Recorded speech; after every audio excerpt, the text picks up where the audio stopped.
Conversamos agora com a juíza de direito, Adja Rayane de Holanda. Ela é presidente da Associação dos Magistrados do Rio Grande do Norte. Acabou de tomar posse, né? Isso, estou com 2 meses na associação, né? Assumi agora, primeira mulher em 60 anos de história, assumi a associação. E eu estou muito contente, com muitos desafios novos, né? Uma coisa completamente diferente do que eu fazia antes, audiências, julgamentos. E por falar no que tem pela frente, eu queria perguntar, presidente, a questão desta crise que se instalou no Judiciário do Rio Grande do Norte. Como a Marne, que congrega todos os juízes, onde estão inclusos os desembargadores também, tem acompanhado cada passo deste processo? Olha, nós ficamos muito constrangidos com a situação toda. Eu acho que é um sentimento geral dos magistrados. Da parte da Marne, nós desejamos a apuração completa de todos os fatos. Achamos que temos que dar realmente uma satisfação à sociedade, que tem direito a ver essa situação toda elucidada, né? Isso é uma coisa extremamente importante. Também nos parece importante que aguardar o resultado dessas investigações, desses processos que estão correndo, antes de tirar qualquer conclusão em relação à culpabilidade das pessoas que estão sendo acusadas, né? Agora, independente dessa culpabilidade, enfim, de ser comprovada ou não a culpa dos acusados, esse escândalo dos precatórios causou um desgaste na imagem tanto do tribunal, né, do Poder Judiciário como um todo, mas também respingando nos magistrados. Como é que a Marne pretende tentar resgatar essa credibilidade? Isso é uma coisa muito importante, porque, assim, a um primeiro olhar, esse desgaste é bem notório, mas eu acredito que, com o passar do tempo, talvez a própria sociedade vá perceber que essa investigação, ao invés de um retrocesso, possivelmente foi um avanço. Porque há alguns anos atrás, certamente, a carreira reagiria de uma maneira mais corporativa. E aqui não, de fato, o próprio Poder Judiciário, né, o próprio Tribunal de Justiça, a desembargadora Judite nomeou uma comissão, e ele mesmo procurou elucidar e parar a sangria que estava acontecendo. Então, eu acho que, com o passar do tempo, talvez a gente vá perceber isso como uma evolução do Poder Judiciário, e essa marca talvez vá ficar de uma maneira mais forte do que propriamente o que aconteceu em relação aos precatórios. Uma das necessidades mais importantes, digamos, prementes, assim, por parte do Poder Judiciário é de se comunicar com a população. Neste caso específico, qual é a avaliação que a presidente faz da forma como a comunicação chegou até a população? Eu me refiro a uma reconfessa solta e a 2 desembargadores que, até prove o contrário, são inocentes, mas que já foram condenados pela opinião pública. Verdade. De um modo geral, o Poder Judiciário ele se tolhe muito de conversar com a imprensa. Isso tem razões históricas e legais também, porque às vezes a própria imprensa não consegue compreender por que a gente não pode falar mal de um colega, porque existem normas éticas, existem normas legais que nos impedem de atingir.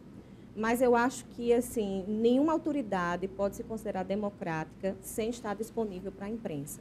E responder com sinceridade, com firmeza e dentro daquilo que a gente pode responder. Porque algumas coisas a gente não sabe e outras nós estamos eticamente impedidos de responder. A decisão do juiz que concedeu a liberdade provisória, enfim, tem tomado as páginas de jornais, as redes sociais. Até que ponto, na opinião da senhora, a coisa da delação premiada é realmente eficaz no momento que, como o Luiz acabou de falar, se concede benefícios aos réus confessos, enfim. Como é que a senhora vê essa situação? Olha, a delação premiada é um instituto extremamente novo, né? No país a gente tem poucos casos de utilização, especialmente em casos assim de grande porte. Nós vamos ter que ver como é que a própria sociedade vai avaliar essa circunstância de um réu confesso. Inclusive, no caso de Carlo Barana, ela foi realmente a um programa de renome nacional e ali de uma maneira muito assim, à vontade, expôs a sua circunstância de ré. Assim, eu não sei como a sociedade vai reagir. Em algumas sociedades, como a americana, por exemplo, essa barganha entre o Ministério Público e os réus acaba sendo uma coisa comum e a sociedade aceita bem. Na sociedade brasileira, por ser um instituto novo, é difícil fazer essa avaliação de como ela vai vir. Eu acredito que, inicialmente, deve haver uma reação de revolta, que as pessoas gostariam de vê-la pagar de uma maneira mais dura. Mas isso depende da iniciativa do Ministério Público. O Rio Grande do Norte não tem tradição de violência contra magistrados, promotores, a despeito da morte do promotor Manuel Alves Pessoa há mais de 10 anos. mas muitos casos estão sendo hoje investigados e vêm à tona, como, por exemplo, ontem em Mossoró, a Operação Vulcano. A presidente tem essa preocupação no quesito segurança para os seus colegas? Com certeza. Hoje nós temos uma pessoa da nossa diretoria com um assento na Comissão de Segurança. E, por incrível que pareça, é muito comum os magistrados estarem em situação de ameaça, né? Isso acaba não sendo divulgado, mas nós temos, hoje, inclusive, juízes nessa circunstância. Isso faz parte da profissão e a gente precisa realmente ter uma cautela muito grande, porque quando vai acontecer uma tragédia, obviamente não há aviso prévio, né? E assim, nós temos diversas coisas pensadas na área de segurança de magistrados. Eu espero que essa área evolua bastante durante esse mandato. Doutora Adia, ainda ontem, uma comissão, representantes do Poder Judiciário e também do Ministério Público estiveram reunidos com a governadora Rosalba Cialini com alguns pleitos, entre eles a equiparação salarial, né, dos juízes, dos magistrados, em relação até mesmo a outros estados da federação. Esse pedido foi negado com com a alegação de que a lei de responsabilidade fiscal impediria esse aumento, que representaria, acho que mais ou menos R$50 mil, se eu não estou enganada, por mês. A partir dessa negativa, existe atualmente algum tipo de situação assim complicada, de desgaste entre o Poder Executivo e o Judiciário? Na verdade, assim, não houve uma negativa.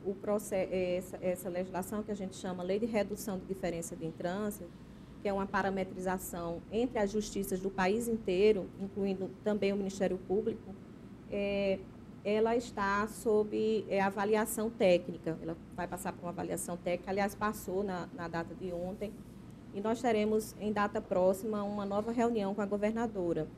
É uma das legislações assim, mais cautelosas que nós temos, porque o Poder Judiciário e o Ministério Público estão longe do limite prudencial, e essa nossa legislação, ela prevê a diminuição de 5% entre as entrâncias ao longo de 4 anos. Então, é um impacto muito suave, é uma lei absolutamente responsável. Nós somos sensíveis à situação do Estado, já que a governadora coloca isso tudo. E, assim, eu acredito que, com todos esses cuidados, a legislação deve ser aprovada. Sim, pelo menos à minha vista, eu acredito que deve ser aprovada. Presidente da Marne, juíza Adia Rayane de Holanda, muito obrigado por sua presença aqui no Jornal do Dia e boa sorte no novo mandato. Muito obrigada. Obrigada, boa tarde. Nós ficamos por aqui. Outras notícias locais, logo mais à noite, às 7h20, no JD, segunda edição. Obrigado, até amanhã. Você vai ficar agora com o programa Versátil com o jornalista Tonho Silveira. Tenha uma excelente tarde, temos um novo encontro marcado amanhã. Até lá.